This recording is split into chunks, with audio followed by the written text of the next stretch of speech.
Welcome to the first edition of the WrestleCord News Break. Some of you folks out there might recognize my voice as one of the hosts of the WrestleCord podcast, along with Cordial. I am Ryan here to bring you all kinds of news coming out of WrestleMania 42 just last night. It is 420 today, so happy 420 to anyone who partakes. And all the big news coming out of last night's show being Roman Reigns defeating CM Punk to win the WWE World Heavyweight Championship. His first time holding this particular iteration of a WWE World title. I know that might be exciting for some of you Roman Reigns fans out there. It did not seem to excite the WrestleMania crowd very much. That crowd was pretty dead by the end of the show. I will say I thought it was a pretty well put together match. CM Punk trying to undercut with a low blow and get a cheap win, and it did not actually work out for him. And his partner AJ Lee also losing her Women's Intercontinental Championship just the previous night from Becky Lynch. Of course, there was actually a lot of title changes this weekend with WrestleMania. However, the undisputed WWE title not being one of them, we had Cody Rhodes defeating Randy Orton to retain the title. And I have to say, speaking on this match, I was very happy that there was not a lot of interference. They kept it super to a minimum. The match started out with a wild escalation before the bell rang that ended up with Pat McAfee getting stretchered out of the building after going through a commentary table. But then it was very, very much a pretty straight wrestling match till eventually the referee took a bump.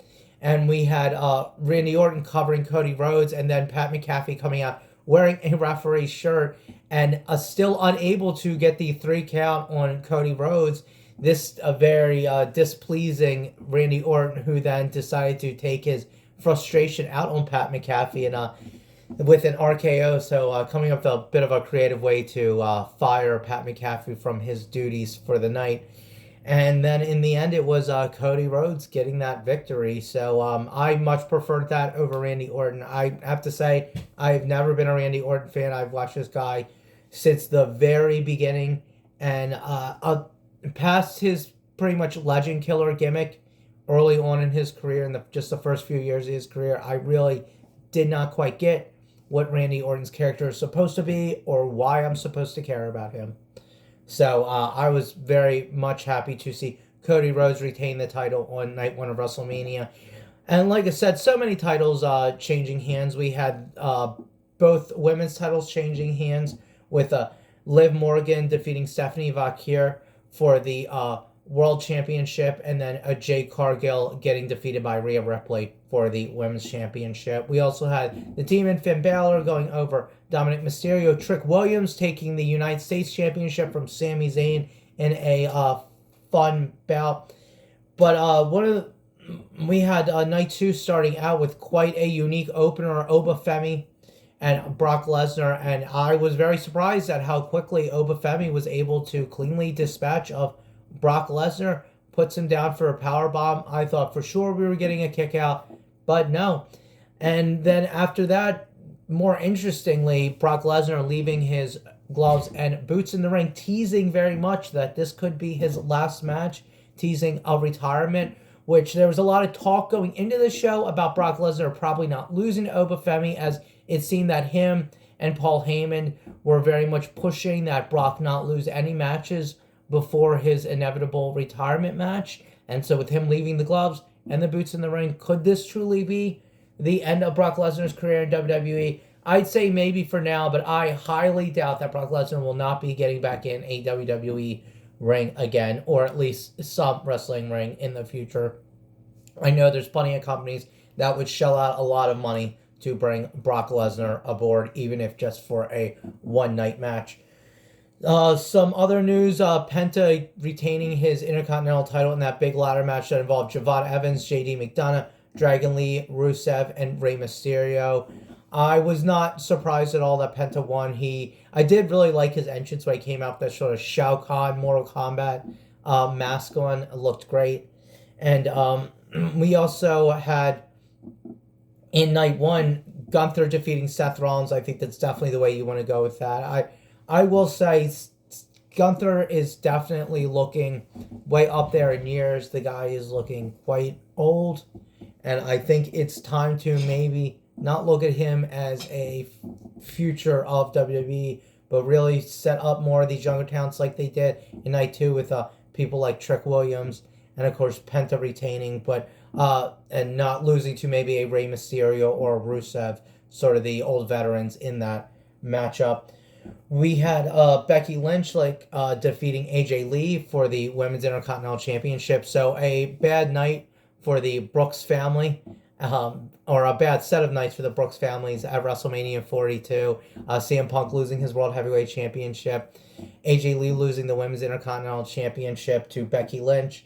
And then we also had, which I don't think was a big surprise to people who were reading the wrestling news, that the return of Paige to WWE in the beginning of WrestleMania Night 1. She took the place of Nikki Bella as part of the Bella Twins' attempt to win the Women's Championship in that fatal four-way match with our champions Nia Jackson, Lash Legend, defending against Alexa Bliss, Charlotte Flair, Lyra Valkyria, Bayley, and then of course the Bella Twins with Nikki being replaced by Paige. And shockingly enough, Brie and Paige winning the women's tag team championship. Lots of title changes at WrestleMania this weekend.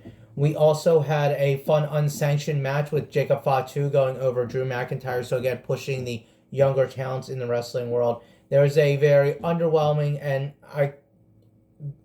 a match I barely glanced at, which was the LA Knight, Jimmy Uso, and Jey Uso versus IShowSpeed, Logan Paul, and Austin Theory. Logan Paul, Austin Theory, the World Tag Team Champions right now.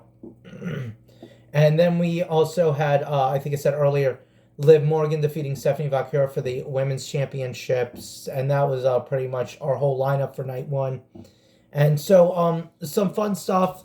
It's really interesting to see where they're going to go with Roman Reigns as the new World Heavyweight Champion, to see what they're going to do with CM Punk now, sitting out on the wayside after having lost that title. I suspect CM Punk is going to pull way back from WWE television and spend more time away, especially with AJ Lee losing the Women's Intercontinental Champion. I expect both of them to not spend nearly as much television time in WWE as they have currently been doing in this build-up for WrestleMania 40. Well, pretty much since about, what was it, early summer of last year. So, some fun stuff. But there's also more than just WrestleMania 42 I want to talk about today. Not a whole ton of news coming out of the wrestling world as of right now. One of the pieces of news, though, is Mike Bailey talking about how he feels exclusive contracts are bad for the pro wrestlers, how he feels like being an independent contractor, they should have more freedom, and it would definitely be beneficial to the fans. I'm just going to read his statement, part of his statement he gave on this matter. He says, exclusive contracts are bad for pro wrestlers for the development. I understand there's a need for them, the ecosystem, the companies, it doesn't work without them, and that makes sense. But if everyone in the world could wrestle absolutely anyone else, regardless of contracts, just imagine the matchups you would see. Well, we can't really have that.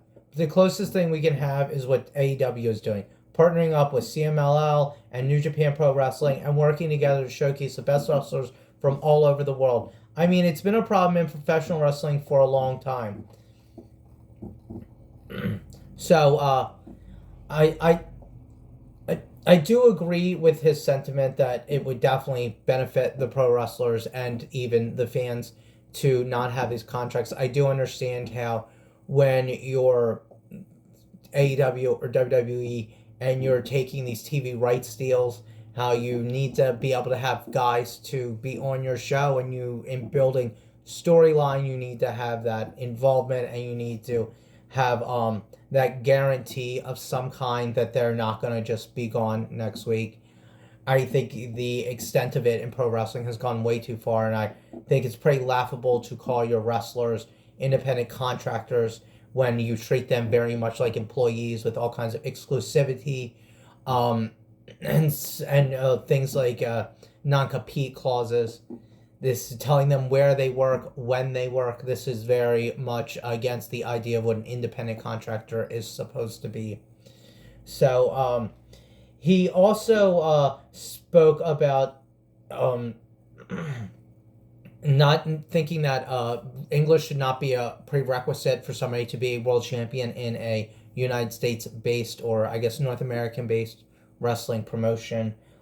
He also, I'm going to quote him here on that. He said, I think it's due to partnerships like that and opening up the playing fields to literally letting anyone who is the best at pro wrestling wrestle at the very top, as it should be. And I think putting any kind of barrier on that is absolutely ridiculous. So I think that what AEW is doing right now, I mean, you can see it because other companies are following suit, is exactly what needs to happen in professional wrestling. So, a little insight on how Mike Bailey, Speedball Mike Bailey, feels about wrestling contracts and international talent in North America. So, we also had MJF was on the Late Night Grin. I believe this is a podcast. I did not actually see this, but I read about this. He was asked about who he thinks is some of the most underrated wrestlers in AEW, and one big name he mentioned was Mark Davis. He said, I don't think people talk about Mark Davis enough.